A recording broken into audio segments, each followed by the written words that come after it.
in keeping with my promise that I made on the last episode of the Cate-Cast of 2018, I want to start off this series of video essays that I'm going to do by discussing final battles, which is a weird way to start a thing if you think about it. I want to discuss final battles and how Kingdom Hearts 2 has one of the greatest in video games, I think in media probably, but that's obviously going to require a spoiler too, so I want to issue a blanket warning for the entire Kingdom Hearts series, but probably more on a conceptual basis than really spoiling, like, grand plot points and things like that. Like, it's mostly just based on context, so I want to issue a spoiler warning for Captain America Civil War as well. So, cue the reference scene, if you could, future Ezra.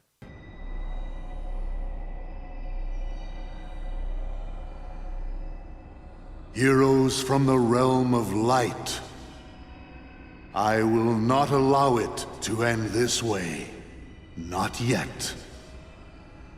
If light and darkness are eternal, then surely we nothings must be the same.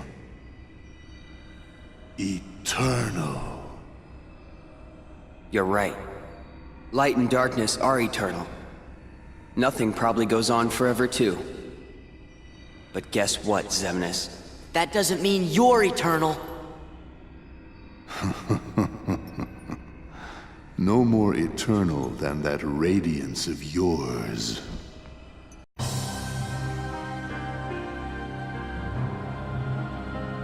So, I love everything about that cutscene before Final Xemnas. It encapsulates every motivation that each character is bringing into that battle.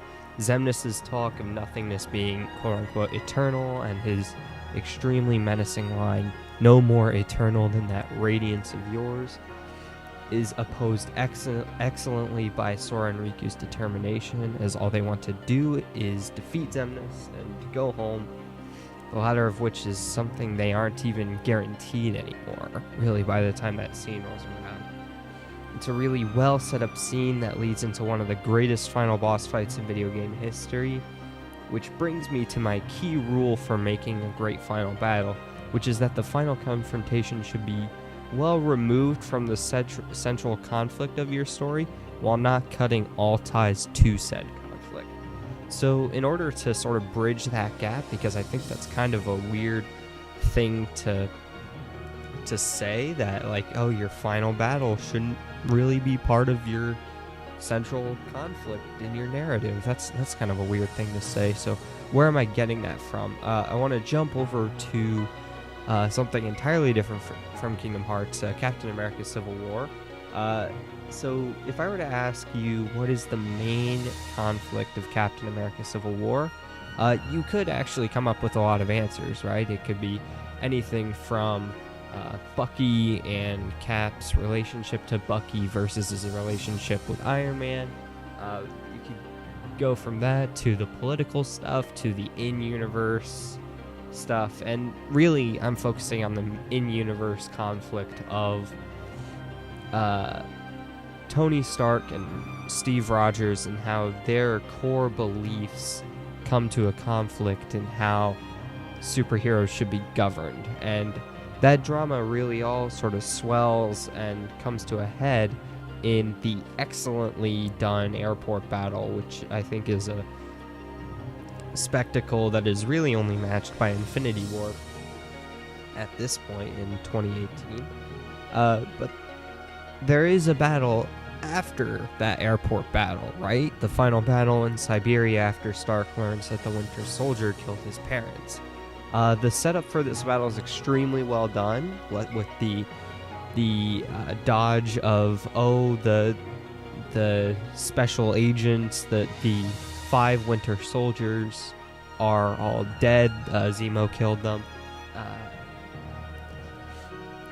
What with that, what with the reveal that Winter Soldier killed Stark's parents, all of that is really well done.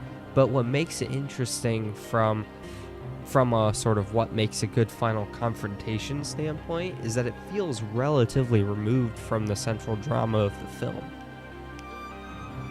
Yes, you could argue that the Winter Soldier and the disagreements surrounding his continued presence in the film and in the MCU as a whole could be considered the central conflict of the film, but even then, Iron Man only goes to Siberia after he learns that the Winter Soldier has been framed throughout the entire film. He only starts fighting Cap and Winter Soldier after he learns the truth about his parents. While there are subtle hints about these truths throughout the film, it never bubbles up until the very end, and you could hardly call that part of the film the central conflict of the first couple of acts in the film. Which brings me back to Kingdom Hearts. If I think about the final battle against Ansem in the first game, I feel it like it's kind of lackluster, especially in comparison to Kingdom Hearts 2. Of course they're going to fight Ansem and beat him, that's the entire point of the story.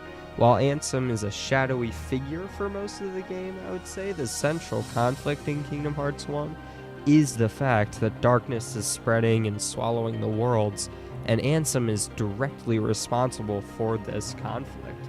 So of course the game ends with Sora and company defeating the big baddie. But Final Xemnas is a little different, right? Because the main conflict of Kingdom Hearts 2 is that Organization 13 needs to be stopped. Organization's 13 goal is to create Kingdom Hearts and gain hearts, so Sora and company defeat them because they're doing bad things, so they just sort of tear through Organization, leaving Organization 13, leaving no one left in their wake, and destroying Xemnas' hopes of joining with Kingdom Hearts.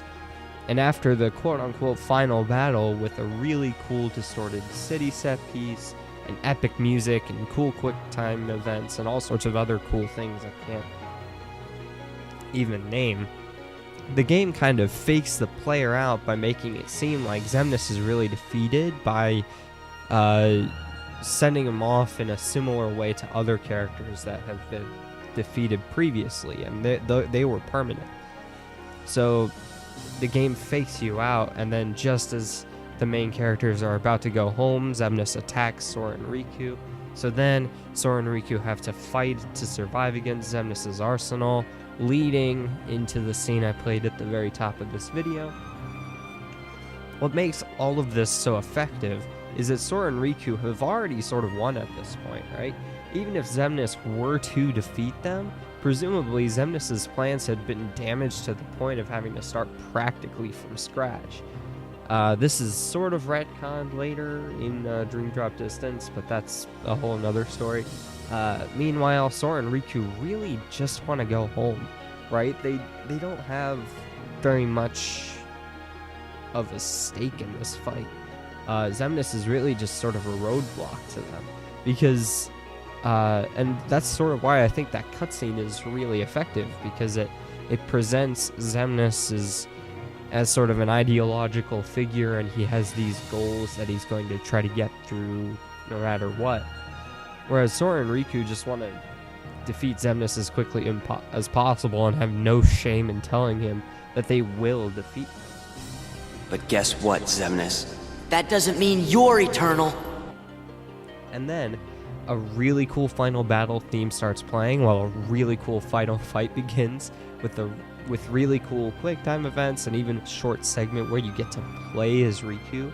The final battle ends with Sora using both his and Riku's Keyblade to stun Xemnas, and then they go in for the kill.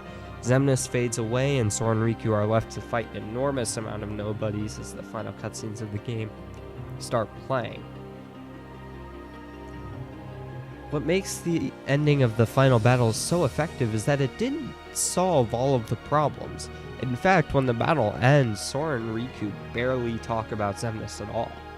They're more concerned with the fact that they're stranded, and presumably their entire life is going to be spent in the realm of darkness, which then leads to one of the most emotionally satisfying endings in video games for me, but we'll discuss that another day. I will say that Birth by Sleep and Dream Drop Distance are both games that follow this example well by having final bosses that are a result of a shift in focus from the central conflict of the story, though what makes Kingdom Hearts 2's final battle the most effective is most certainly the epic tone of the fight, with the grand music in the background as the characters duke it out in an area made up entirely of different swirls of the many shades of gray. So don't get me wrong, I think it is absolutely essential for the final battle of any story to be the climax of said story. But I do think what makes great final battles is when said battles are the result of some kind of change, like Stark finding out Bucky killed his parents, or Xemnas faking his death in order to attack Sora and Riku. I'm a little unclear actually on that point. I think it was more like Sora and Riku just didn't know that Xemnas was still alive. There are plenty of reasons. Or Xemnas faking his death in order to attack Sora and Riku.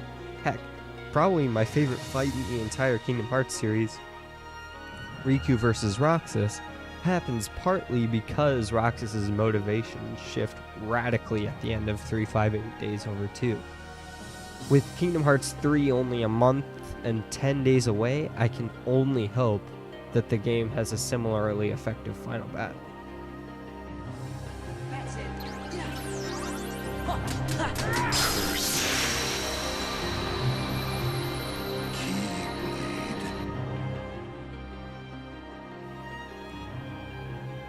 Well, thank you so much for watching this very first video essay. I don't really have a face reveal for you because I'm not going to do that.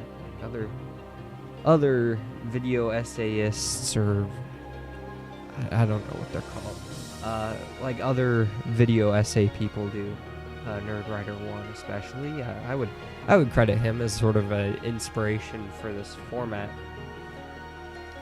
And yeah, thank you for watching or listening. The Cate-Cast is on a bit of a break, so I'll be trying to get some content out to you guys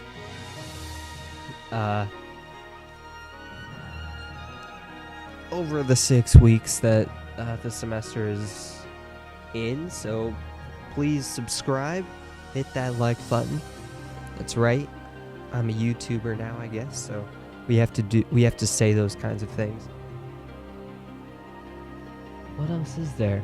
You can find the Cate-Cast on iTunes, Spotify, Google Play, Podbean. We are on YouTube.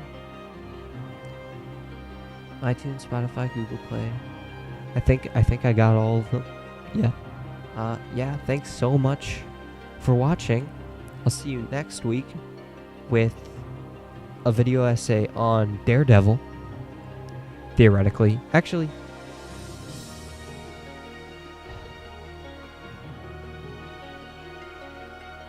scratch that. I don't know what I'm gonna do.